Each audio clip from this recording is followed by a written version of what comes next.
Good evening, everyone, and thank you for joining us today for this incredible plenary session. My name is Lauren Reed, and I'm the Communication and Community Engagement Coordinator at the Alliance for Higher Education in Prison.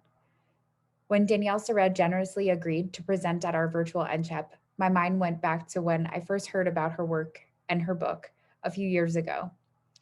I was walking in Manhattan on a warm afternoon together with my friend Bibi, chatting about how far we had come from conversations in the prison kitchen to now walking the streets of New York as free women, doing the work to help those still left behind the walls. Our conversation led to Bibi telling me about the book Until We Reckon, which she had just read and told me that it was something that I needed to read immediately. When I finally read the book, I again thought about that moment we were strolling through the streets of Manhattan while repairing our souls and continuing the work we said we would do when we were in that prison. Danielle Sered's book is incredibly important to this field and to me personally, as I was convicted of a violent offense. Danielle focuses on restorative justice by stirring up the binary of violent outcomes and nonviolent transgressions, bringing to light the difficult conversations around violence while challenging us through this crucial narrative. Danielle brings forth a solution instead of ignoring the impact of violence, and she addresses directly with the contradictions in our society. Please welcome to the screen the one and only Danielle Sered, and let us learn together what we can do beyond the systems of punishment and oppression. Thank you.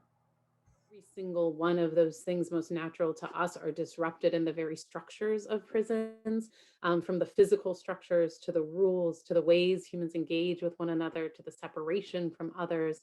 Um, and so to do something that is just a human thing in a context that is built to disrupt basic human function requires an incredible degree of wisdom and insight and creativity and strategy. And I did some work teaching in prisons. I taught creative writing in prisons in Georgia when I was in college. I've taught since. I did some work with Penn America in prisons related to there. And in some ways, it was the project of working in prisons that set me on a path to building alternatives to prison, just because of the enormity of the pain and the enormity of the constraints. And so I join you tonight with just enormous respect for what you do to navigate those constraints, with real humility about it, and with real clarity that the things I offer will some of you'll find which ones you can get through to the other side of the walls, and you'll know better than I do how to do that. And so thank you, first of all, for what you do. And so I'll talk tonight some about responses to violence in case it's of use where you are, like where you're situated, um, and in the project of ensuring that fewer and fewer people are behind bars in our country. um, so at Common Justice, we develop and advance solutions to violence, that meet the needs of those who are harmed, advance racial equity, and don't rely on incarceration. And at the core of our work, we operate an alternative to incarceration program based in restorative justice practices for serious and violent felonies. So people who have committed crimes like stabbings, shootings, gunpoint robberies, with the consent of the district attorney and of the victim of their crime, are diverted into a program where, after extensive preparation, they sit with those they've hurt, they acknowledge the impact, and together everyone reach agreements about how the responsible person can make things as right as possible. If the responsible person completes those agreements and the rest of our program, the felony charges against them are dismissed and they don't serve time. And in the meantime, we work with the people they hurt to help them come through what happened to them and in their lives generally. And the program is really deeply rooted in what we believe are the four core guiding principles that should guide any responses to violence. And so I'll talk about those four principles tonight. The first of those is that responses to violence should be survivor centered. It seems like a normal principle and a common one. We talk all the time about doing criminal justice reform in victims' names. We have Marcy's Law and Sarah's Law and other Caroline's Law, mostly laws named after white women who have been hurt.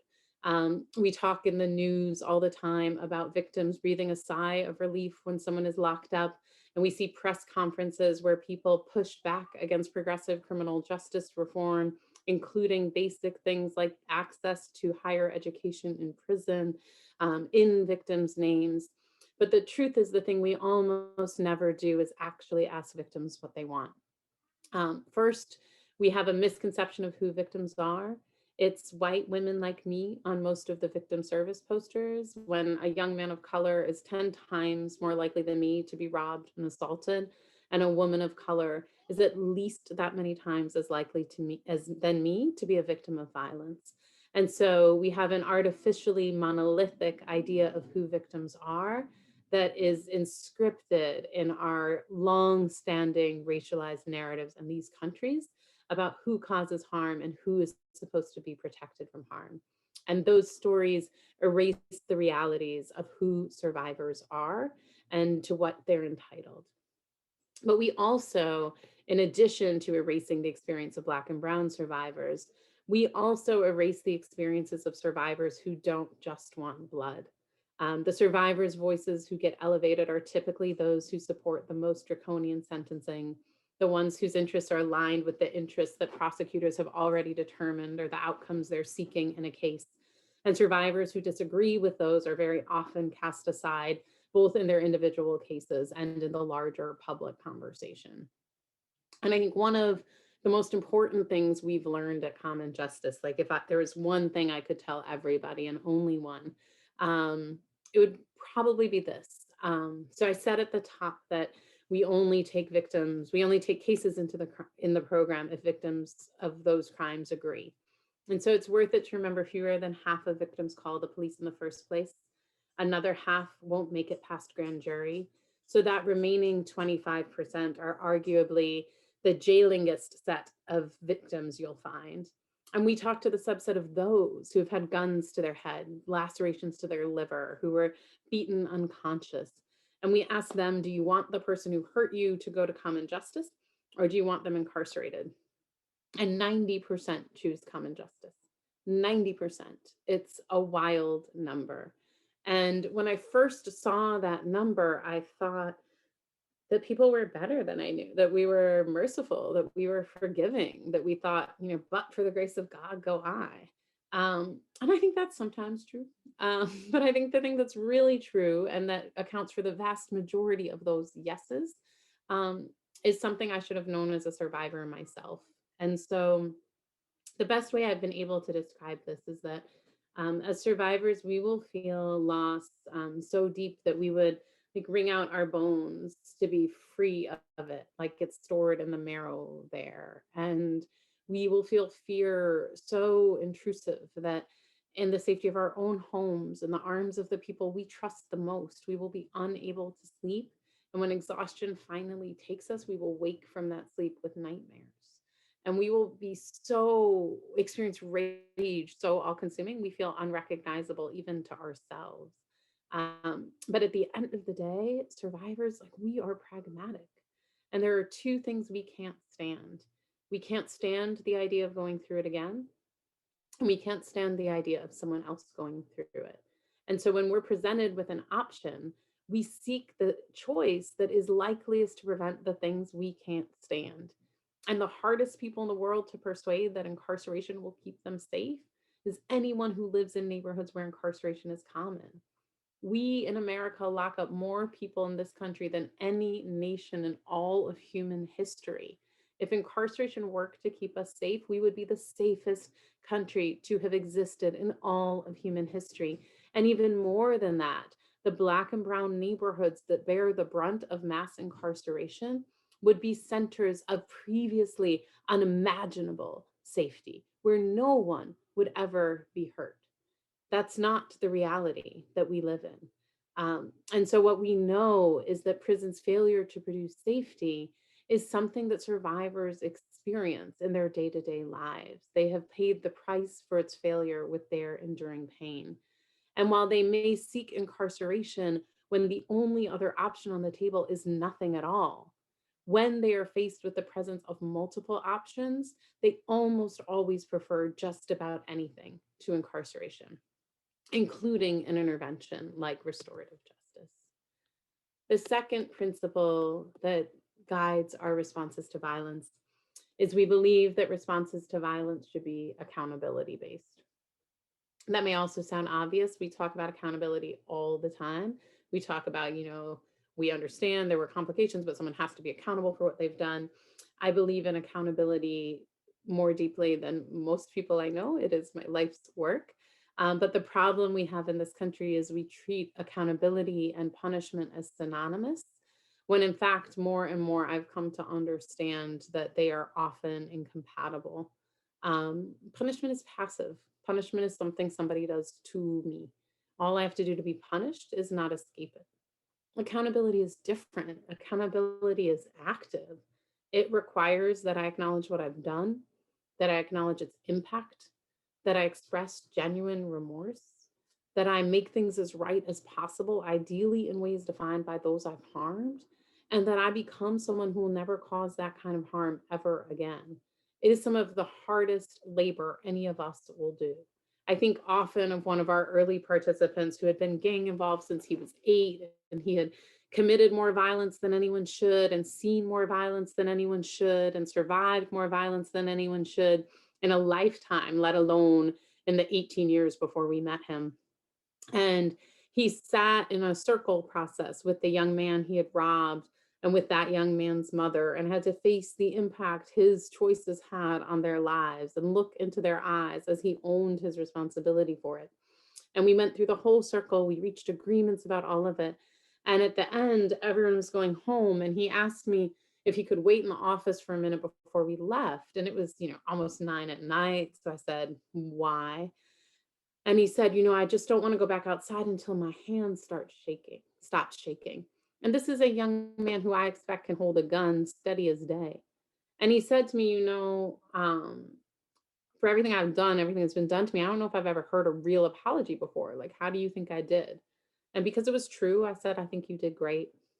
And he said, pardon my language, but that's the scariest shit I ever did. Right? Accountability demands something of us, and it demands something that is fundamentally rooted in our humanity. That's something we know deeply from restorative justice work we do. We know it too from some of the long-termers programs that we learn from, like the work that we've gotten to witness up close through that the Osborne Association does here in New York, the journeys they take with people that began with people who were just coming up for parole and extended to people who were doing long bids, whether they were coming up for parole or not, to come to terms with the impact of their actions and the way in which those actions are inextricably intertwined with the pain they themselves survived and never got structural supports to heal. The third principle that we think should guide our responses to violence is that responses to violence should be safety driven. So you may be like, these principles are getting increasingly obvious as we go on. But however much we talk about prisons as a tool of safety, we don't actually have any rigor in our analysis about that. The debate is usually whether prisons produce a lot of safety or just a little safety, or maybe really radical people say they produce no safety. But what I've come to understand as somebody who is first and foremost in the business of ending violence, as opposed to the business of ending prison, is that prisons are productive of violence. So the main drivers of violence are structural. They are things like poverty and inequity. They're lack of access to decent education, to good mental health care, to a hospital system that works, to a public health infrastructure that could do something like distribute vaccines in less than 6 months to a population. All of that, like those are the things that fundamentally drive violence. And in its most basic ways, our commitment to incarceration draws resources from every single one of those life affirming institutions and exacerbates things like inequity, poverty, mental illness, poor physical health, like all these things that we know create violence.